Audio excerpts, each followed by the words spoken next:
Ang pagiging reliyoso po namin, masasabi ko po ay totohanan talaga. No? Hindi po reliyoso na parang patay-sindi o kaya pasumpong-sumpong. Ang sabi po nila na itong Iglesia ni Cristo ay parang forefront lang po yung pangalan na Iglesia ni Cristo. Pagmamayari daw ito ni Manalo, yun ang naririnig po namin.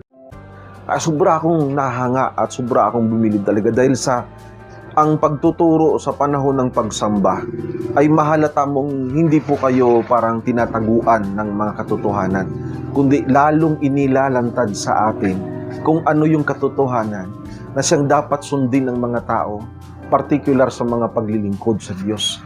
Dahil mahalaga, kumbaga ang mararamdaman mo habang nagtuturo ang mga tagapagturo sa loob ng iglesia, ministro at manggagawa, ang mararamdaman mo is yung ipinagmamalasakit ka.